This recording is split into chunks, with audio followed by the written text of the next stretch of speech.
Hi guys, welcome to a new episode of How to Be a Top-Notch Woman. So today we're going to be talking about communication.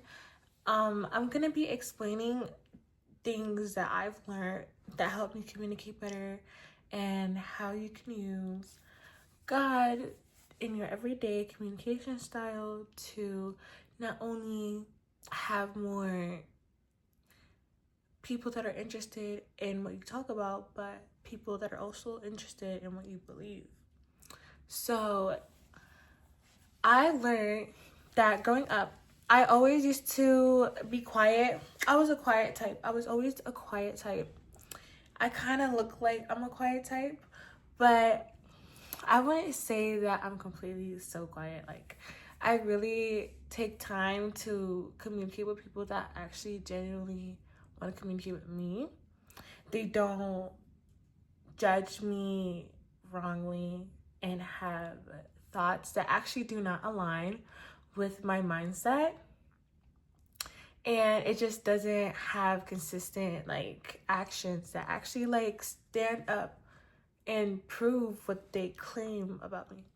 So I realized that when you have discernment, you're able to spot those type of people a mile away. You know who to tell certain information to. You know who not to tell certain information to. And you're not scared in cutting off communication with that person because you know they're going to perceive you in a way that you do not want to be perceived, right? So it's good to get to know people and hang around with people that can improve your image and that does not take you away from communicating with other groups of people that are completely opposite of you. What you want is to attract people that are opposite of you, but also able to believe the same things as you. Because you're not really doing opposites attract. You're doing attract the opposite of what you do, but have the same mentality. And that's what you're looking for. So I would always be quiet around people that I did not feel I could hang around with and be perceived or be accepted for who I was already. I always went out my way to use my mind more. I was kind of like a sage in a way where I'm really more on my mental focus on what's going on in front of me, who I'm interacting with, instead of speaking out my mouth. So I would analyze and process everything going around me. And I would just be like, okay, she's like that with her. They're like that with him. Okay, so now I'm starting to see the differences on how people already are treating other people based on what they like about someone else. So not only are you silently noting the different ways they treat other people, but if they treat other people with the same traits in other areas. So say I'm really girly, right? And there's another girl that's really girly. But then there's someone else that's in the middle, and it's like, who are they gonna treat better, right? Based upon what they like, because you know what you like, but you're being treated instead of you doing the treating. So what they like between you and another girly girl. There's two girly girls. Is he gonna treat one better than the other one? Why? And that's what you want to silently process in your mind. What is separating you from them? You know you're confident already. You have all your shit. You're very confident. Be you. Don't ever be scared not to be you. Because at the end of the day, it's only you. But you're already going to see how biased their mindset is if they try to treat you differently, perceive you differently, and then communicate differently with you. So he might send snarky comments to one girl, but he will uplift the other girl. But keep in mind, they're probably doing the same exact thing, right? But yet he's already treating one person differently than the other. Why? because his bias mindset is not accepting you both individually, but accepting you both as a competition for himself.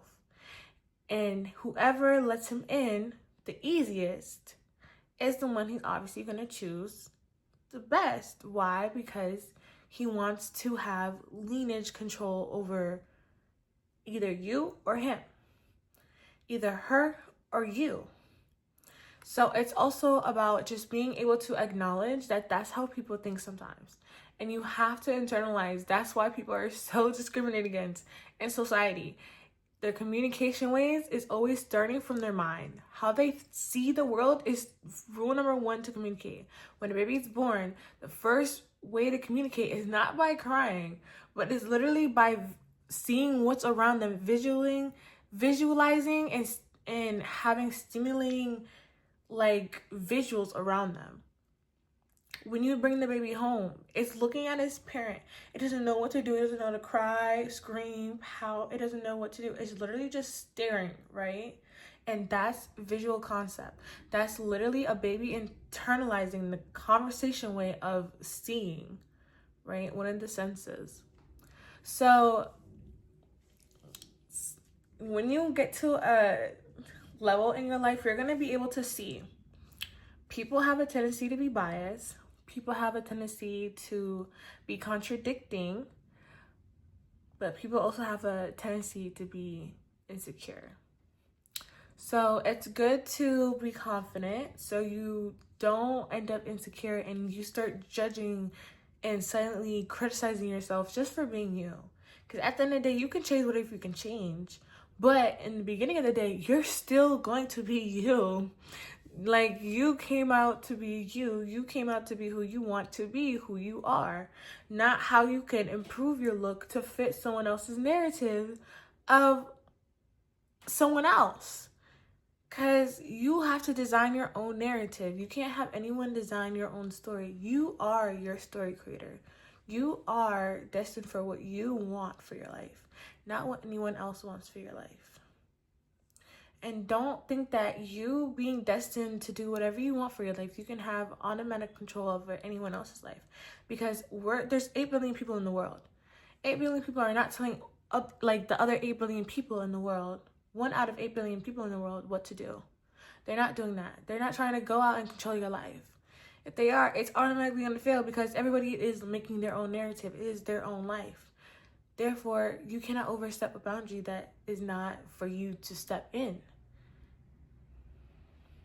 Can't overstep a boundary if you are not able to be able to step in. You know what I'm saying? You can have boundaries, but if you're not even supposed to be able to step into that area, there isn't a boundary. It's a non-existent step. And you want to have something that you can step up on, not something that you can think you're stepping, but then you fall right through. You know what I'm saying? You don't want to fall right through. You want to actually be able to step. So everything takes time into just learning how you can communicate. My favorite thing was going through like the Bible or the Quran. If you read through the books, you could tell how each of the person who wrote the story communicate. If you go into their books and write and like read about what they wrote about, you're able to literally internalize the concept of their brain. It's like you're reading a random story that your favorite author put out and published. And now you're able to understand how her brain thinks and how she's able to create such amazing art and her dialogue of speech. And you can see that through the Bible and the Quran. If you just read it, you're able to internalize how Muhammad thinks, how your favorite apostle thought, your favorite prophet, your saint, however they thought. It's written and it literally explains how they use their brain. Now, there's levels to talk to someone without being shy. Like, heavy on when I say confidence, I really stand so deep on this. Confidence is such a big thing. And just knowing how you feel in your heart, okay? Because you don't want anyone saying, oh no, you don't believe that. Oh no, you're not being for real. But in your heart, you're like, yes, I do. Like, are you okay? Like, are you trying to say that I'm not being genuine to myself? But I literally rephrased it in front of myself like 10 times. Girl, make sure you know what you're talking about. Have confidence. Confidence is always key. Like, I gotta stop saying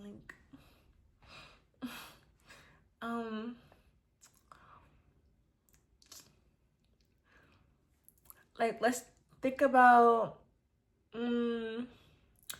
Solomon. When he wrote in his book, he was very so much about integrity, right?